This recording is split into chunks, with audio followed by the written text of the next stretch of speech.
Bonjour à tous. Bonjour. Patrice Faro, patron de Seritech. Benjamin Cormeret, patron de Tête à Tête.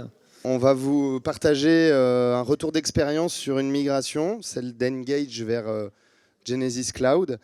Patrice, je peux peut-être te laisser introduire et puis après, je vais vous partager voilà, l'expérience de cette migration qui s'est très bien passée. Beau teasing. Donc, bonjour à tous, donc Patrice, Seritech. Alors, je vais juste vous parler quelques instants de Seritech, de notre activité. Et puis ensuite, je passerai la parole à Benjamin qui vous expliquera comment il a mené son projet de migration. Donc, Seritech, en deux mots, nous sommes une société spécialisée sur le conseil et l'intégration de solutions pour la relation client. En fait, on travaille sur tout le processus de captage des actions, que ce soit des actions de type des interactions, mais également des actions de type tâches dans les systèmes d'information, etc. C'est pour ça qu'on parle, on utilise un petit vocabulaire interne chez nous, on parle d'aspirateur à action en fait, donc on se focalise là-dessus, on met en place des dispositifs pour essayer de capturer l'ensemble des actions qui sont à traiter. Et ensuite, ces actions, on va les distribuer, on va les analyser, et ensuite on va les distribuer soit sur des bots, comme vous en avez entendu parler de manière assez importante là au cours de la matinée. Et puis ensuite, ces bots vont pouvoir intervenir pour, bien sûr, traiter une partie des interactions, faire un passage ensuite de contexte vers les agents qui, eux, ensuite vont traiter les actions, donc que ce soit des interactions, que ce soit des actions dans le SI, en mode push. Donc on essaie de développer cette approche globale du mode push pour essayer d'optimiser et de respecter les SLA que les clients nous fixent. Axe aussi important de travail pour les équipes Seritech, c'est de travailler sur l'efficacité du conseiller. Donc c'est à la fois c'est plusieurs axes de travail. C'est le poste de travail, bien sûr, avec une vision 360. Donc c'est comment j'intègre notamment les solutions de Genesis avec les outils de métier du client, le CRM, le RP, etc. Il y a une vraie problématique à ce niveau-là. Bien sûr aussi sur le poste de travail, on va développer l'Agent Assist. Donc ça c'est aussi un sujet dont j'ai un peu vu la fin de la présentation tout à l'heure de la personne d'AWS, donc c'est vraiment un sujet aussi important. Comment on va essayer d'optimiser, d'aider, d'accompagner l'agent pour qu'il soit plus efficace et surtout qu'il produise un travail de meilleure qualité, sans erreur. Et dernier axe de travail de Seritech, c'est la partie WFM, WFO. Donc tout ce qui est bien sûr faire en sorte que les équipes ne soient pas surstaffées, les équipes ne soient pas sous-staffées, qu'on puisse suivre la qualité de la collaboration, du travail des collaborateurs en termes de compétences, suivre leur qualité, faire de la voix du client, mesurer la voix du client pour pouvoir optimiser la qualité de travail des collaborateurs. Donc ça c'est vraiment on va dire Seritech, notre positionnement. On travaille avec Genesis, donc on développe ce positionnement, ce focus avec Genesis depuis maintenant plus de 18 ans. Donc la société Seritech a 18 ans. Genesis a été un partenaire avec lequel on a travaillé dès le début sur ce positionnement omnicanal.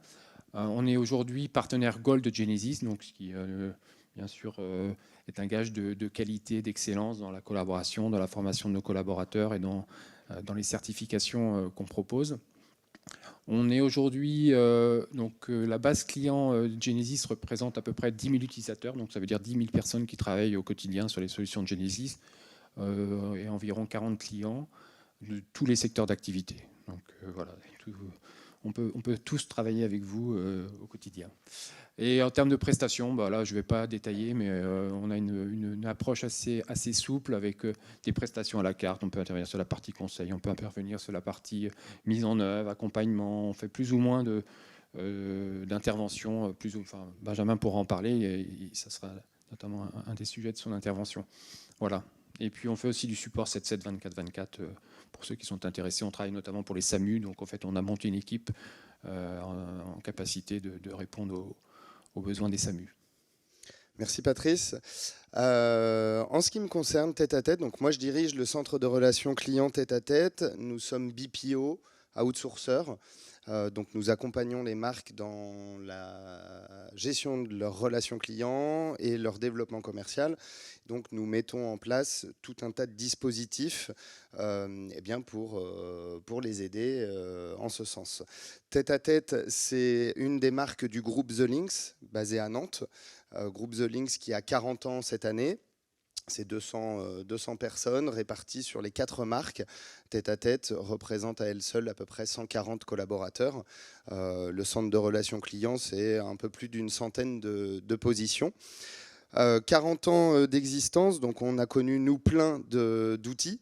On a commencé avec des Vocalcom, je vous parle d'un temps, et puis après on s'est orienté vers d'autres outils et je vais vous parler de notre migration d'Engage vers le cloud. Et finalement, de l'on-premise vers le cloud, ça a été un vrai sujet pour nous, puisque en 2015, la direction du groupe The Lynx a décidé de se doter de Genesys Engage. Et je vais vous raconter un petit peu nos mésaventures, non pas liées à Engage, mais liées au fait d'un choix qui n'était pas le bon, c'est-à-dire une solution on-premise. Quelques références avec lesquelles on travaille, surtout des grands comptes. Il y en a peut-être parmi vous. Alors, pourquoi on a décidé de changer de solution? Je vous l'ai dit, on a fait le choix en 2015 de se doter d'une solution on-premise. Et ça a été un mauvais choix pour nous, puisque la solution était très lourde en termes de support, en termes de mise en place. En tant que BPO, on se doit d'avoir une agilité. Je monte quasiment par an entre 40 et 50 dispositifs différents, que ce soit sur du sortant, de l'entrant. Là, je parle surtout du flux voix, mais forcément, l'omnicanalité étant de plus en plus prégnante, eh bien, on se doit d'élargir les différents canaux de communication et d'envisager de créer des dispositifs omnicanaux avec du mail, du chatbot, du callbot, et voilà, j'en passe, mais d'avoir la panoplie complète. Et sur la version on-premise, pour un petit acteur comme nous, c'était extrêmement coûteux de maintenir la solution. Il a fallu acheter des serveurs, les maintenir, etc. On a perdu énormément en agilité. C'est-à-dire que sous une version on-premise, il me fallait entre 6 et 7 jours pour informatiser une simple campagne voix. Je n'avais pas les ressources en interne parce que les ressources eh bien, étaient beaucoup trop tech. Donc on a externalisé à l'époque ces ressources et on avait beaucoup de développeurs en fait dans les ressources. Donc des développeurs qui ne comprenaient pas forcément notre métier. On leur demandait de customiser Engage, de l'adapter à nos besoins métiers. Mais clairement, il n'y avait pas le traducteur entre nos besoins métiers et le développeur. Et là, on a perdu énormément en efficacité. Et tout un tas d'inconvénients autour de la solution on-premise. J'ai cité le télétravail. Nous, le télétravail, on le fait depuis très longtemps. Mais clairement, on a perdu en agilité quand on a intégré Engage parce que ça devenait très compliqué. C'était lourd de déployer l'on-premise. Je ne suis pas là pour démonter Engage, hein, mais je vous parle quand même, je pose le contexte. Pour un acteur comme nous, le taux d'informatisation long, une solution vieillissante et plus supportée. Lorsque j'ai fait le choix de changer de solution, c'était fin 2019. On avait 2 possibilités, soit investir dans Engage pour monter de version, soit passer sur une autre solution type cloud. On a bien fait de se diriger vers le cloud, je vais vous expliquer pourquoi. En tant que BPO, on s'intègre très régulièrement aux interfaces de nos clients, au CRM. Là aussi, il y avait peu de connecteurs natifs, ou alors ça nécessitait des développements très conséquents financièrement, de nombreux jours de dev. Et puis, comme je le disais, l'omnicanalité tend à améliorer le parcours client et on n'avait que la voix sous Engage parce que on a déjà mis du temps avant de développer la voix. Alors je vous parle des chats, des mails, c'était très compliqué. Ça, c'est pour vous dresser le contexte qui nous a amené à se poser la question: est-ce que je me dirige vers du cloud ou est-ce que je reste sur du on-premise? Clairement, avec ce constat-là, on s'est dit, on va aller vers le cloud et commence l'aventure de la migration. Mais avant de migrer, il faut choisir l'outil. Et je peux vous dire que j'étais un peu un chat échaudé de Genesis, puisque j'ai associé ces échecs à Genesis, mais ces échecs ne sont pas liés à Genesis, ils sont liés à nous, notre taille, les moyens que nous avons mis à l'époque pour travailler sous Engage. Donc, on a commencé par rédiger un cahier des charges. On s'est dit, OK, qu'est-ce qu'il y a de bien dans Engage? Qu'est-ce qu'il manque? Qu'est-ce que je n'aimerais pas voir disparaître? Et puis, voilà, ça a été une très, très grosse partie qu'on a coécrit avec Seritech, puisque Seritech est venu éteindre un feu chez nous. Quand on a pris Engage, c'est à ce moment-là que la Love Story est née. Et donc, le cahier des charges, ça a été une étape extrêmement importante pour ceux qui envisagent, ou en tout cas qui vont passer sur cloud. Il faut prendre le temps. On a intégré les équipes, des utilisateurs, des superviseurs, des managers. Bref, c'est une aventure collective et d'entreprise. Ça a pris beaucoup de temps. Et le constat a été de se dire, en tout cas moi j'y ai veillé, adaptons-nous à la solution. Et n'essayons pas d'adapter la solution à nos besoins, parce que clairement, c'est l'échec de toutes les migrations que j'ai pu faire dans mon expérience. Il n'y a pas d'outil aujourd'hui sur le marché qui correspond à 100% de vos besoins. Donc, essayez d'abord de voir ce que propose la solution et aussi de vous adapter et d'embarquer vos équipes dans ce changement. Ça, c'est important. La fonctionnalité qui permet d'être confort tous les jours, si demain elle n'existe pas dans le cloud, posez-vous la question de comment je vais pouvoir contourner ce problème avant d'envisager un développement. Ça, c'est pour moi un des prérequis.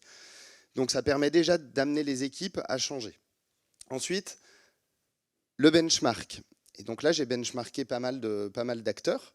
Il y en a quelques-uns ici, les principaux qu'on a benchmarkés, il y en a eu d'autres. Très intéressant parce que forcément, ça permet aussi de nourrir le cahier des charges. Et puis, on a poké. Donc on en a retenu deux, Kiamo et Genesis Cloud. Kiamo parce que je l'avais intégré moi dans un ancien centre, enfin dans une expérience passée.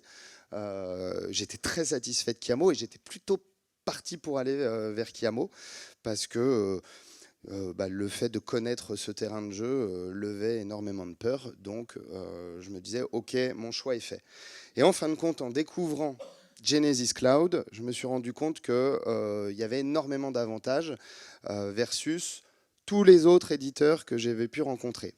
Un des avantages qui a été quasiment l'élément déclencheur de mon choix, c'est la montée de version qui est un vrai problème lorsqu'on investit dans des développements pour customiser une solution et pour bénéficier d'autres fonctionnalités natives via des montées de version. Eh bien, lorsque l'on passe à cette nouvelle version, nos développements y pètent, on est obligé de réinvestir. Bref, je voulais surtout pas être otage de ces montées de version. Je vous parle de Kiamo. J'ai mis 4 ans à passer d'une version à une autre parce que j'avais tellement investi sur la V1 que la V2, j'ai mis du temps avant de le faire. Donc j'étais bloqué, je bénéficiais pas de plein de belles fonctionnalités. Et en fait, clairement, Genesis Cloud, c'est un peu l'iOS.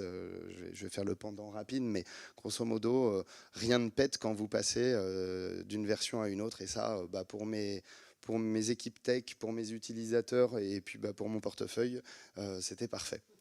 En tout cas, la promesse était là et la réalité est vraiment là. Il y a d'autres critères qui m'ont poussé à choisir Genesis Cloud. C'est le budget qu'ils mettent dans les investissements, les mises à jour régulières qu'il y a, et elles sont hebdo. Donc clairement, ça va très très vite. Toutes les semaines, on a un petit summary de toutes les fonctionnalités qui arrivent. Et donc, d'une, ça nourrit nos réflexions en interne. Tiens, j'avais pas pensé à cette fonctionnalité, etc. Et puis, d'une, ça vient aussi accélérer toutes les fonctionnalités qui manquaient. Donc là-dessus, c'est vraiment top. la fiabilité et la stabilité de la plateforme en 3 ans d'utilisation, à peine 2 ans et demi, ouais, depuis 3 ans. 3 bugs sur la plateforme de moins d'1 heure.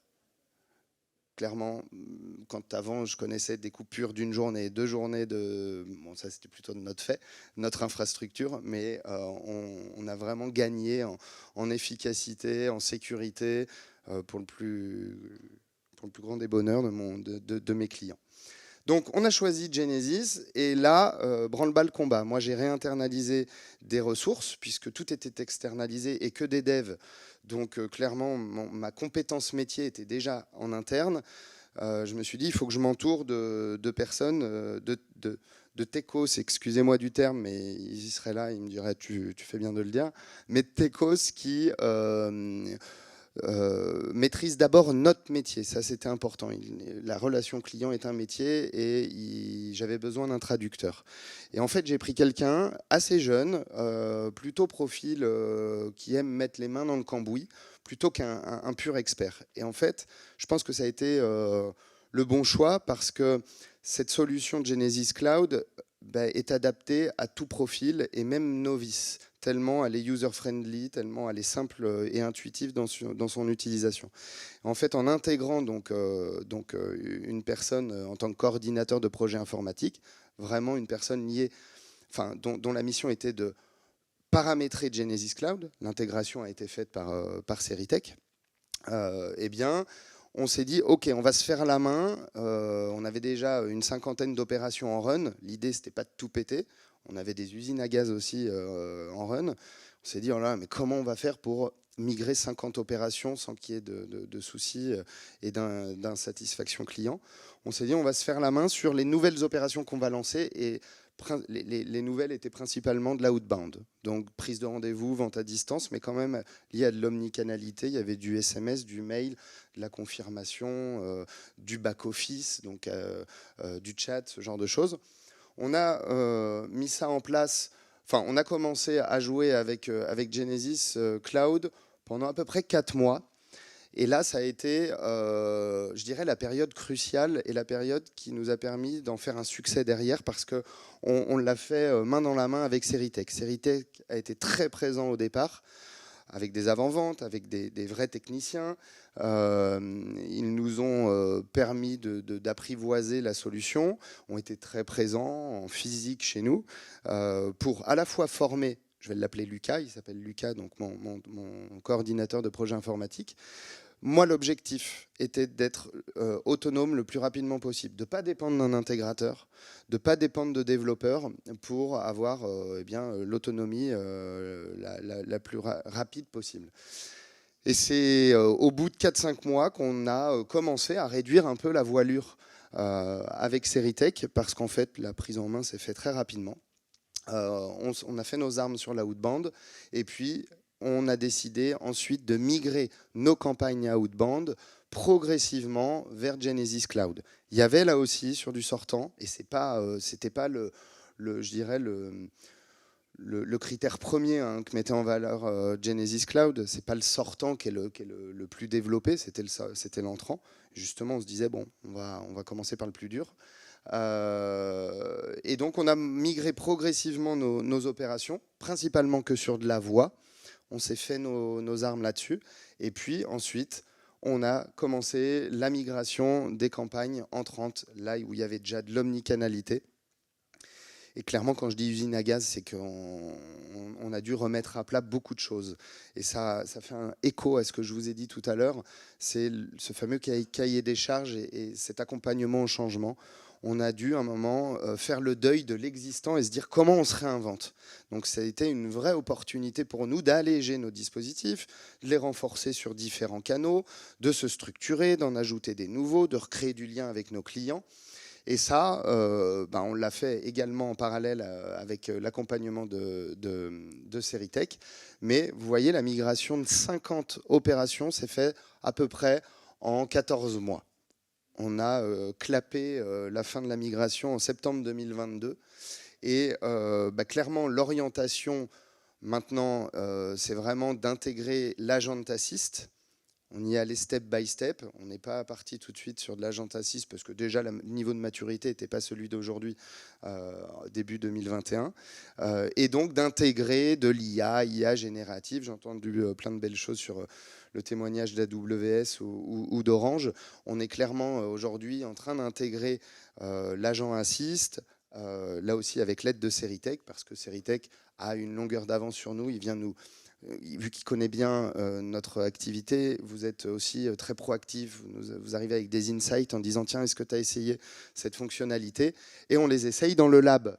Je ne sais pas s'il y a eu des confs autour du lab, mais ça, clairement, c'est très précieux. C'est un environnement qui nous permet de bénéficier de l'intégralité des fonctionnalités de Genesis, donc la GC3, enfin la totale, et de faire Mumuse avec. Donc voilà un peu le schéma de la migration. Un petit bilan, je l'ai dressé pendant mon pitch, mais il y a plus de force que de faiblesse. Il y en a quand même un petit peu. La force, c'est des statistiques natives, c'est des interfaces user-admin similaires, donc une prise en main très, très rapide. L'intégration de différents canaux, des mises à jour hebdo, la gestion des interactions est hyper simple et surtout une interface pour tous les canaux. Donc pour nos users, c'est le jour et la nuit. Flexibilité de configuration, plateforme tout en un. Voilà, il y a tout un tas de fonctionnalités aujourd'hui. C'est une vraie force d'avoir cet outil-là. En termes de faiblesse, il y a toujours des petites choses à améliorer. Cette slide-là, je l'ai faite il y a 1 an pour un témoignage. Je l'ai revue, j'ai enlevé plein de faiblesses que j'avais identifiées il y a 1 an parce qu'en fait, eh bien, Genesis est à l'écoute de ses intégrateurs, de ses clients et fait évoluer très régulièrement la plateforme. Donc j'en ai gommé plein. Il y a encore, je pense, des choses à améliorer sur l'ergonomie des dashboards. La possibilité limitée de varier les typologies de licences. Grosso modo, si je veux 3 licences GC3 alors que j'ai 100 positions en GC2, je suis obligé de tout passer en GC3. Je glisse un petit message, si vous pouvez permettre ça, ce serait génial. Le sortant, ça a été un peu compliqué sur la gestion de cycle de contact. On avait plein de belles habitudes avec nos anciens outils. On a dû revisiter tout ça, mais ça se fait. On arrive à contourner des problématiques. Le délai de prise en compte des idées. Les idées, c'est effectivement quand il manque une fonctionnalité, eh bien, je peux soumettre une idée et elle est votée. Et plus il y a de votes, plus Genesis eh bien, se met à la tâche pour essayer de la rendre réelle. Parfois, c'est un peu long quand on a une idée qui nous semble la bonne, en fait, et qu'elle n'est pas forcément prise en compte. Les opportunités, bon, bah voilà, le Genesis, encore récemment certifié ou récompensé. Voilà, là-dessus, c'est un super outil. Et puis, quelques menaces. Moi, je travaille avec des clients en banque ou des assureurs qui tiquent un petit peu quand il s'agit de parler de la plateforme AWS. Ça, c'est un des sujets, un irritant. L'augmentation des prix. Mais bon, je crois que ça, c'est commun à tout le monde depuis quelques années. Et puis voilà, toujours la sécurité qui est un vrai sujet pour nos donneurs d'ordre. Voilà pour le Rex. Je ne sais pas si tu veux réagir. J'ai monologué. Hein. Non, mais très bien. Merci Benjamin. C'était bien. J'avais pas vraiment grand-chose à ajouter. Peut-être juste dire que nous, on accompagne donc Benjamin depuis maintenant 6-7 ans. 6-7 ans et puis donc 3 ans sur le cloud. Donc on retrouve un peu les démarches qu'on a chez d'autres clients, c'est-à-dire qu'on intervient de manière assez forte au début sur les premiers mois, éventuellement la première année. Après, il y a des clients qui veulent vraiment nous laisser la main et donc on continue en étant vraiment très présent. Et puis, ce qu'on remarque de manière générale, c'est que les clients veulent reprendre la main et la plateforme Genesis Cloud le permet quand même de manière beaucoup plus facile que ce qu'on pouvait voir avec Engage. Et donc, c'était un prérequis chez nous. Voilà. Pour toi, c'était un prérequis. Tu voulais absolument qu'on fonctionne comme ça. Donc, dès le début, on a passé beaucoup de temps avec les équipes de Benjamin pour les former. On a fait les premières mises en prod pour lui montrer que ça fonctionnait et que ça allait. On a poké. Parce que bon, il y avait toute la partie téléphonie à migrer. Il y avait quand même des sujets assez importants, l'enregistrement des appels, etc. Et puis petit à petit, maintenant on est sur un modèle où on intervient vraiment ponctuellement quand il a besoin. Ce qu'on fait, je pense que c'est important sur ces solutions-là, c'est qu'on est en mode... nous, on fait un suivi de l'ensemble de nos clients et des fonctionnalités qu'ils ont déployées. Et en fait, on les alerte si dans les release notes, parce que en fait, les release notes, c'est un peu technique quand même, et c'est pas forcément évident pour les clients de faire la part des choses. Donc en fait, nous, on est sur un mode où dès qu'il y a des nouveautés qui sortent et qui peuvent impacter dans le futur. Alors si elles sortent, c'est qu'il n'y a pas d'impact, mais en fait, dans les release notes Genesis, il y a plusieurs catégories de release notes. Il y a les release notes qui décrivent une solution qui sort le jour même, et ça, il n'y a pas d'impact. Mais vous avez aussi des fonctionnalités qui vont sortir, des évolutions majeures qui vont sortir. Et donc Genesis communique en amont auprès des clients, auprès des partenaires.